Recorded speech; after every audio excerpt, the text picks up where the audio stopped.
எல்லாருக்கும் வணக்கம்.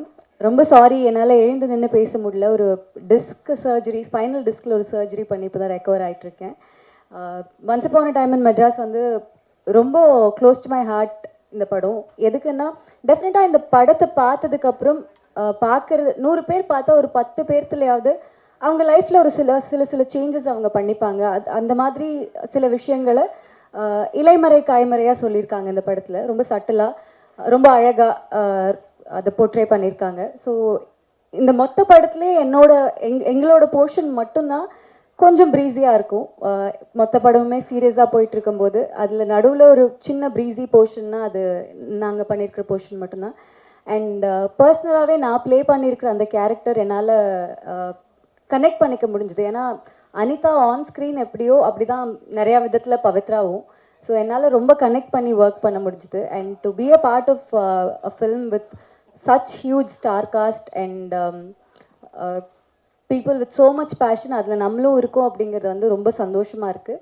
அண்ட் இப்படி ஒரு படத்தில் நமக்கு ஒரு பார்ட் கிடச்சிருக்கு அப்படிங்கிறது ரொம்ப பெருமையான விஷயமாக தான் இருக்குது. இதில் ஒர்க் பண்ண எல்லாருமே from the producer to the last person இந்த செட் வரைக்குமே ஒரு குரூப் எஃபர்ட்டாக தான் இந்த படம் உருவாயிருக்கு. யாருமே வந்து இது தனக்காக பண்ணிக்கிட்ட விஷயங்கிறத தாண்டி இது ஒரு படமாக, ஒரு ப்ராஜெக்டுக்காக எல்லாருமே அவங்களோட 100-200% கொடுத்து இந்த படத்தில் ஒர்க் பண்ணியிருக்கோம்.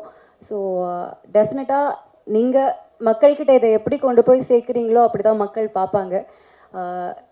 ரொம்ப பெரிய படங்கள் அப்படின்னா நம்ம வந்து சொல்லாமே எல்லாத்துக்கும் தெரியும் இப்படி ஒரு படம் வரப்போகுது அப்படின்னு. பட் இந்த மாதிரி ஒரு குரூப் எஃபர்ட்டாக, ஒரு ஆன்சம்பிள் காஸ்ட் அண்ட் க்ரூ இருக்கிற படங்களை வந்து மக்கள்கிட்ட கொண்டு போய் சேர்க்கக்கூடிய பவர் உங்ககிட்ட தான் இருக்குது. ஸோ எங்கள் படத்தையும் அதே மாதிரி கொஞ்சம் மக்கள்கிட்ட நல்ல விதமாக கொண்டு போய் சேர்ப்பீங்கன்னு நம்புகிறோம். உங்களுக்கு பார்த்த எல்லாத்துக்குமே படம் பிடிச்சிருக்குன்னு நம்புகிறோம். Thank you so much. வர எல்லா படத்துலையும் பார்த்தீங்கன்னா பெண்களுக்கு அதிகமாக முக்கியத்துவம் கொடுக்குறீங்க. ஹீரோயின்ஸ் 2-3 போட ஆரம்பிச்சிட்டீங்க. என்ன காரணம் முக்கியமாக அப்படி போடுறீங்க? இப்போ இந்த படம் பார்த்து நீங்கள் 2-3 ஹீரோயின்ஸ் போட்டனால பெண்கள் முக்கியத்துவம் கொடுத்தவங்க கரெக்ட் இருக்குது. படத்தில் அதிகமாகவே அந்த ஹீரோயின்ஸ் முக்கியத்துவம் வருது. தப்பு இல்லைல்ல சார், நல்ல விஷயம் தானே. நல்ல விஷயம் தான். தமிழ் பெண்களுக்காக கொடுத்துட்டு இருக்கீங்க, அதுவும் வரவேற்கத்தக்கதான். நன்றி. இன்னொன்று பரத் சார் கிட்ட ஒன்று கேட்கணும். சொல்லுங்க. இப்போ சமீபமாக பார்த்தீங்கன்னா உங்கள் கதைக்களம் வந்து சூஸ் பண்ணுறதுலாம் அழகாக இருக்குது. ஏன்னா ஒவ்வொரு படத்துலையும் இப்போ லைனாக வந்ததில் வேறு வேறு கதைக்களமாக நீங்கள் அமைச்சிட்ருக்கீங்க.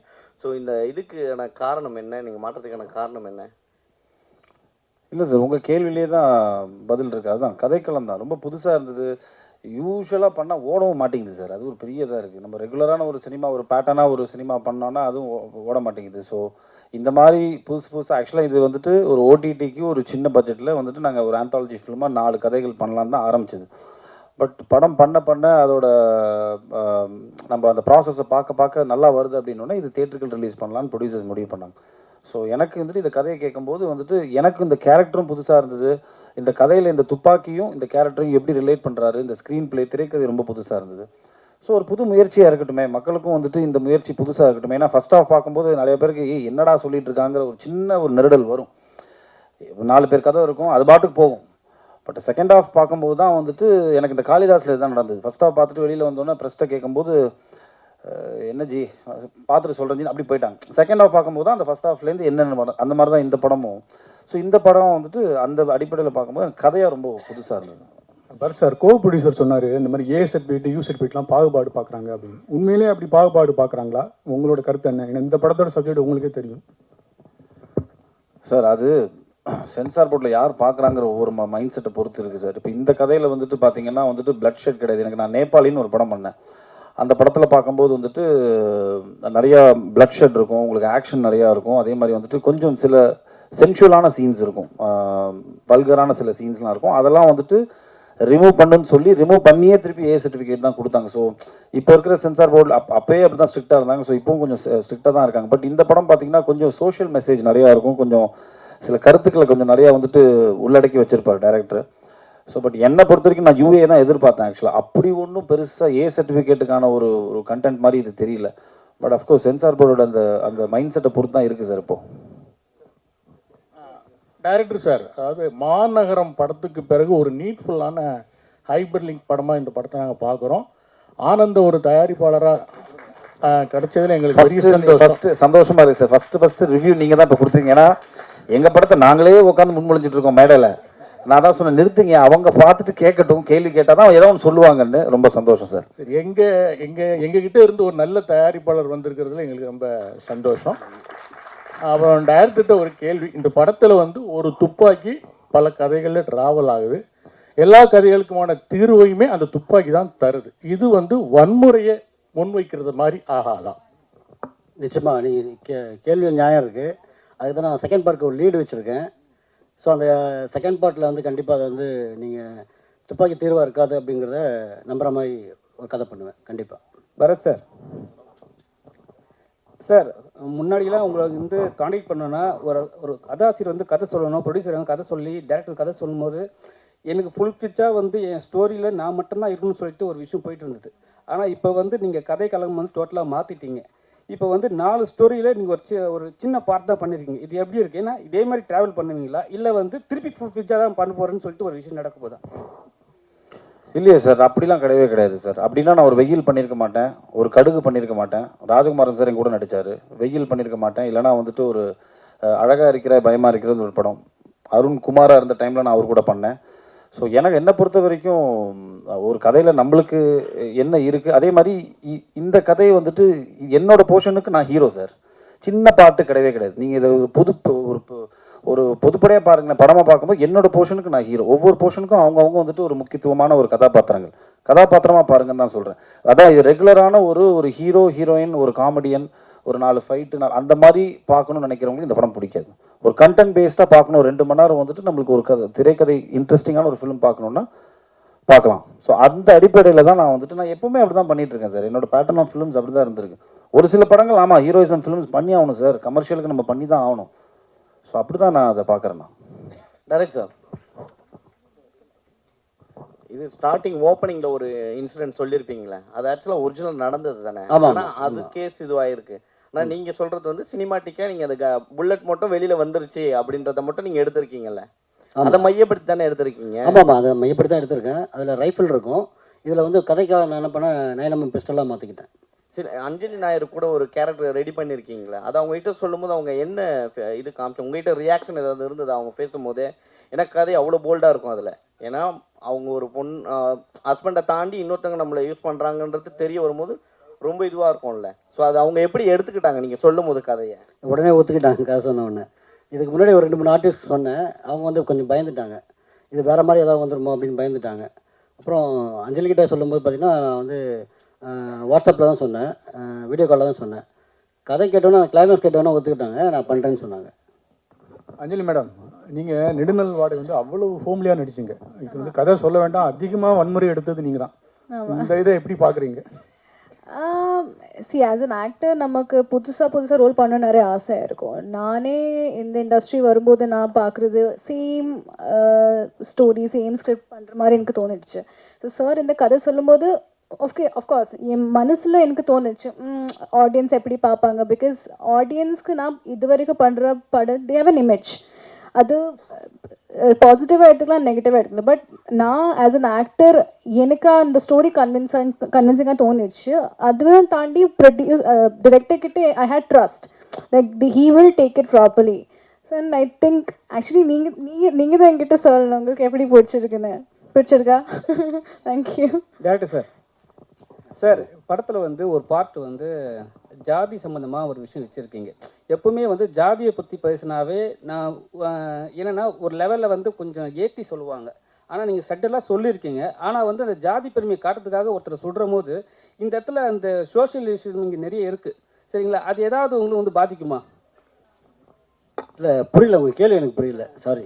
என்னன்னா இப்போ வந்து ஜாதி பெருமை பேசுகிறவங்க தான் வந்து கீழ்மட்ட ஜாதியை வந்து கொல்றாங்கன்னு சொல்லிட்டு ஒரு விஷயம் வச்சுருக்கீங்க. ஸோ அது வந்து இந்த கொல்றதுனால இப்போ இருக்கிற சுச்சுவேஷனுக்கு, ஏன்னா இப்போ இருக்கிற வந்து ஜாதி நீங்கள் கூட பார்த்துருப்பீங்க, மலம் கலந்து விஷயம்லாம் நடந்திருக்கு. ஸோ இந்த விஷயம் வந்து இந்த படத்துக்கு பாதிக்குமா? கண்டிப்பாக பாதிக்காதுங்க, நான் அப்படி ஒன்றும் சொல்லி அதில் இல்லை. ஏன்னா ஜாதி பெருமையை பேசுகிறவங்க தான் வந்து ஜாதி கீழே இருக்கிறவங்களை வந்து கொல்றாங்க, சரிங்களா? ஏன்னா அவங்க எதிர்க்க முடியாத லெவலில் வந்து கீழ் ஜாதி ஆளுங்க இருக்காங்களா? இல்லை அப்படிலாம் இங்கே யாருமே இல்லை. இப்போ இந்த கதைக்கு அது தேவைப்பட்டுச்சு அப்படின்றதுனால தான் அதை வச்சேனே தவிர அப்படி யாரும் இல்லை. இங்கே ஓரளவுக்கு எல்லாமே படிக்க ஆரம்பிச்சிட்டாங்க. எல்லாமே ஓரளவுக்கு சென்னையை பொறுத்த வரைக்கும் அந்த பாகுபாடு கொஞ்சம் ஓரளவுக்கு கம்மியாக தான் இருக்குது. சார் இந்த சென்னையில் நான் சென்னையில் பிறந்து வளர்ந்தேன், அதனால் அப்படின்னு நினைக்கிறேன். சார் இந்த கதைகள்லேயே வந்து அபிராமியோட கதை தான் எனக்கு ரொம்ப பிடிச்சிருந்தது. காரணம் என்னென்னா, துப்புரவு தொழிலாளனாலே அவ்வளோ போதிய அறிவு இல்லாதவங்க, படிப்பு இல்லாதவங்கன்னு அப்படியான ஒரு சித்திரம் இருக்கும்போது ஒரு பையனை கூட திருநங்கையாக மனப்பூர்வமாக ஏற்றுக்கிற ஒரு தாயா ஒரு புதிய விஷயமா சொல்லியிருந்தீங்க. அது மட்டும் இல்லாமல் திருநங்கைக்கும் அவருடைய உடம்பு வந்து சுத்தமாக இருக்கணும்னு விரும்புகிறாங்க. குடும்பம் சொன்னால் அவங்களுக்குமே கர்ப்பம் இருக்குது அப்படிங்கிற ரீதியில் ரொம்ப புதிய விஷயம் சொல்லியிருக்கீங்க. இந்த நபர்களை நீங்கள் யாராவது சந்திச்சிருக்கீங்களா, இல்லை முழுக்க இது உங்களுடைய கற்பனையா? இல்லை, இல்லை, கற்பனையாக இருக்குது. நம்ம படிக்கிறோம் இல்லைங்களா? ஸோ இதை சார்ந்த சில புத்தகங்கள் படிக்கும்போது அதன் வர தாக்கம் தான் எனக்கு. நிறைய இந்த திருநங்கைகள் நம்ம பார்க்கும்போது பார்த்தீங்கன்னா, ரோட்டில் பிச்சை எடுக்கிற மாதிரியும் பாலியல் தொழில் பண்ணுற மாதிரியும் பார்த்துட்டே இருக்கும். ஸோ அவங்களுக்கு இதை விட நிறைய படிக்கிறவங்க இருக்காங்க, ரைட்டர்ஸாக நிறைய பேர் இருக்காங்க. ஸோ அவங்களாம் நான் நிறைய மீட் பண்ணியிருக்கேன், அவங்களாம் பேசியிருக்கேன், பழகியிருக்கேன். ஸோ அந்த தாட் நமக்குள்ளே இருந்துகிட்டே இருக்கும். ஸோ வேறு மாதிரி எதாவது காட்டலாமே அப்படின்றதுக்காக தான் அவங்க எப்படி மாறுறாங்க அந்த பக்கமே நான் போகல.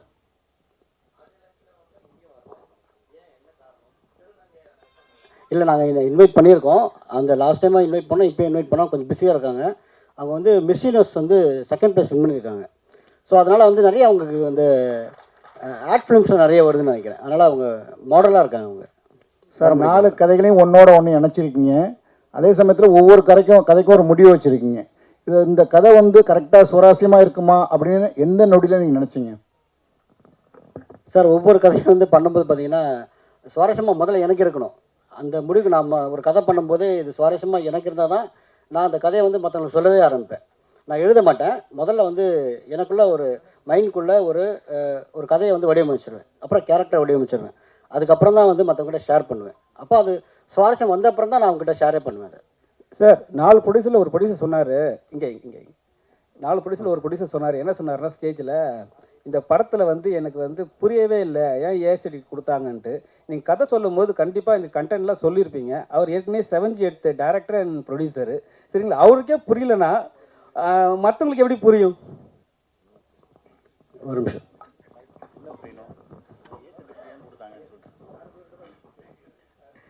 இல்லை, புரியலன்னு சொல்ல. இது அந்தளவுக்கு வன்முறையான கதையும் இல்லை. அந்தளவுக்கு நம்ம பிளட் ஸ்குவாஷோ இப்போ ரீசெண்டாக ஒரு படம் பார்த்தேன், ட்ரில் இந்த பக்கம் போட்டு இப்படி வருது பார்த்தா இதுனா சொல்லி அது யூஇயர் நம்ம இதுவாக சொல்லலை. அப்போ நம்ம ரொம்ப எக்ஸ்பெக்ட் பண்ணோம். இதில் நீங்கள் இப்போ ஆல்மோஸ்ட் டெலிவரி சீன்ஸ் நம்ம நெக்ஸ்ட் பண்ணுறோம். ஒரு 25 மினிட்ஸ் நம்ம கட் பண்ணியிருக்கோம் ஃபுட்டேஜ். கட் பண்ணிவிட்டு மறுபடியும் போய் நமக்கு அதே சர்டிஃபிகேட் தான். அப்போ நம்ம கட் பண்ணாமல் இருக்கலாம் இல்லையா? அதுவும் தப்பான இதில் ஆர்கியூமெண்ட்ஸ் தான், டிஸ்கஷன்ஸ் தான். அதெல்லாம் கட் பண்ணிட்டு சொல்லிட்டாங்க. இது நெக்ஸ்ட் இதில் இன்னும் நம்ம அதில் என்னென்ன சேஞ்சஸ் பண்ணியிருக்கோம்னு சொல்லிட்டு நாங்கள் நெக்ஸ்ட் இதில் சொல்கிறோம். அது டேரக்டர் சொன்னதான் நல்லா இருக்கும்னு நினைக்கிறேன். சார் 20 நிமிஷம் இந்த படத்தோட ஃபுட்டேஜ் எடிட் பண்ண வச்சுருக்காங்க. அதாவது பிளட்டுனால ஏதோ ஒரு காரணத்தினால பண்ணியிருக்காங்கன்னு சொல்கிறீங்க. அப்போ சின்ன படங்களை சென்சார் வஞ்சிக்குதா? சார், இது என்னதான் கேட்டிங்களா? எனக்கு தானா? ஓகே சார், இது எனக்கு முதல் படம்ன்றதுனால எனக்கு அது தெரியல. நான் இப்போ அங்கே போனேன், உனக்கு யூஏ வேணுமா ஏ வேணுமான்னு கேட்டாங்க. ஸோ யூஏனா இவ்வளோ கட்டுருக்கு, ஏன்னா இவ்வளோ கட்டுருக்குனாங்க. யூஏல பார்த்தீங்கன்னா கண்டென்ட்டே அவங்க தூக்க சொல்கிறாங்க ஒரு கண்டென்ட்டே. இப்போ அஞ்சலினோட போர்ஷன் பார்த்துருப்பீங்க, அதில் முக்கியமான போர்ஷன்லாம் கட் பண்ண சொல்கிறாங்க. ஸோ அப்படின்னா படம் பார்க்குற சுவாரஸ்யமே இருக்காது. ஸோ அதனால் ஏ கொடுத்தாலும் பரவாயில்ல, கண்டென்ட் தான் எனக்கு வேணும்னு சொல்லிட்டு நான் வாங்கியிருக்கோம். நான் ப்ரொடியூசர்கிட்ட டிஸ்கஸ் பண்ணேன். அவர் என்ன சொன்னார், ஸ்ட்ராங்காக சொன்னார், நீங்கள் வாங்க பரவாயில்ல பார்த்துக்கலாம் அப்படின்னு சொல்லிட்டாரு. இல்லை, அவர் சொல்ல மறந்துட்டாரு. என்னன்னா, சென்சாரில் முக்கியமான சில போர்ஷன் கதையிலே வேற மாதிரிலாம் விஷயங்கள் இருக்குன்னு சொல்லி எடுக்க சொன்னாங்க. பரத் சாரு இவங்க 3 பேர் காரில் ட்ராவல் பண்ணும்போது சமூக நீதி சார்ந்த நிறைய டைலாக்ஸ் வச்சுருந்தோம். அதாவது 3 மதத்துக்காரங்க அந்த காரில் பயணிப்பாங்க. 3 பேரும் அவங்கவுங்க பாயிண்ட் ஆஃப் வியூவில் அவங்கவுங்க இதை பற்றி பேசுவாங்க. அந்த விஷயத்த டோட்டலாகவே எடுக்க சொன்னாங்க. அப்புறம் அந்த கண்டென்ட்டை தூக்க சொல்லிட்டு அவர் இயக்குனர் என்கிட்ட சொன்ன ஞாபகம் இருக்குது. நான் இங்கே ஒரு ஹோட்டலில் ஒரு ப்ரொமோஷனில் இருக்கும்போது வந்தார். இந்த மாதிரி இந்த டைலாக்லாம் சேஞ்ச் பண்ணணும், சென்சாரில் சொல்கிறாங்க அப்படின்னு சொன்னார். அப்போ நான் கேட்டேன், நீங்கள் அவங்ககிட்ட ஃபைட் பண்ணலாமே, நீங்கள் அவங்ககிட்ட பேசலாம், நம்ம உங்களுக்கு ரைட்ஸ் இருக்கு அப்படின்னு கேட்டேன். அதுக்கு அவர் சொன்ன பதில் தான் நாங்கள் பதிவு பண்ண நினைக்கிறேன். என்ன சொன்னார்னா, அவங்க டிஸ்கஷனுக்கு வரல, ஆர்டர் போடுறாங்க. அவங்க தொழில டிஸ்கஷனே இல்லை, சமூக நீதி அதெல்லாம் விடுங்க, மதம் சார்ந்த அதெல்லாம் விடுங்க, இதை பண்ணுங்க தூக்குங்க அப்படின்னா அது கொடுக்குற எல்லாம் அந்த டிஸ்கஷன் முடிக்க அவங்க வரல அப்படின்னு சொன்னார். இப்போ ஒருவேளை இவர் ஒரு லோகேஷ் கனகராஜ் மாதிரி ஒரு பெரிய பெரிய நிறுவனத்தில் படம் பண்ற ஒரு இயக்குனராக இருந்தால் அந்த டிஸ்கஷன் மேபி நடந்திருக்கலாம். அவர் எளிய இயக்குனர், எளிய நிறுவனம்ங்கிறதுனால அந்த டிஸ்கஷனுக்கு சென்சார் வரலன்னு நினைக்கிறேன்.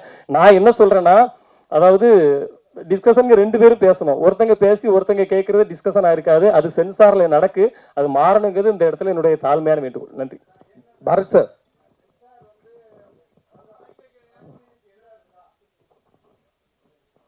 சார் அதான் சொன்னேனே, இது வந்து எனக்கு முதல் படம்ன்றதுனால அவங்க எப்படி என்கிட்ட நடந்துக்கிட்டாங்க, இப்படி தான் நடந்துப்பாங்களான்றது எனக்கு தெரியல. இதான் ஃபஸ்ட்டு படம்ன்றதுனால. ஸோ அடுத்த படத்தில் இந்த மாதிரி கொஞ்சம் தெளிவாக இருப்பேன். தெளிவான சில கேள்விகள் கேட்க முடியும் உங்களை. பரத் சார், உங்கள்கிட்ட ஒரு கேள்வி. நீங்கள் வந்து நிறைய நெகட்டிவ் ரோல் பண்ணியிருக்கீங்க, பட் அதுக்கு ஒரு ரீசன் இருக்கும். மேபி ஹீரோயின்காக ஏதாச்சும் ஒரு விஷயம் ரிவெஞ்ச் எடுக்கிற மாதிரி ஒரு சப்ஜெக்டாக இருக்கும். பட் இப்போ உள்ள உங்கள் கூட நடித்த சக நடிகர்கள் வந்து ஹீரோவாக இருந்தவங்க எல்லாருமே இப்போ மெயினாக முழுக்க முழுக்க நெகட்டிவ் வில்லனாகவே பண்ணுறதுக்கு இன்ட்ரெஸ்ட் காட்டுறாங்க. இன்கேஸ் ஃப்யூச்சரில் நீங்கள் அந்த மாதிரி பண்ணுறதுக்கு ஐடியா இருக்கா? கண்டிப்பாக பண்ணுவேன் சார். நான் பட் அந்த மொத்தம் நெகட்டிவ் கதாபாத்திரம் என் மேலே இருக்கணும். அந்த பிரிஞ்சுலாம் இருக்கக்கூடாது. இப்போது அருண் விஜய் பண்ணார்ல அஜித் சார் படத்தில். ஸோ அந்த மாதிரி இருந்துச்சுன்னா, நல்ல டைரக்டர் இருந்துச்சுன்னா, நம்மளுக்கு நம்ம பண்ணுற ஒரு எஃபர்ட், நம்ம போடுற அந்த இன்வெஸ்ட்மெண்ட் வந்து யூஸ்ஃபுல்லாக போய் சேரும். இல்லைனா சும்மா ஏனோ தானோன்னு பண்ணுறது வேஸ்ட். கண்டிப்பாக பண்ணுவேன் சார். ஏன்னா இன்ஃபேக்ட் ஏதோ ஒரு இன்டர்வியூவில் கூட ஒரு விஜய் சேதுபதி கூட சொல்லியிருப்பார், நெகட்டிவாக பண்ணுறது தான் இன்னும் ஆக்சுவலாக மீட்டர் அதிகம். இன்னும் நிறையா பெர்ஃபார்ம் பண்ணலாம், இன்னும் எக்ஸ்ட்ராவாக வந்துட்டு நம்மளால் வந்துட்டு ஒரு ஸ்டெப் போய் பெர்ஃபார்ம் பண்ண முடியும். ஸோ கண்டிப்பாக நான் பண்ணுவேன்.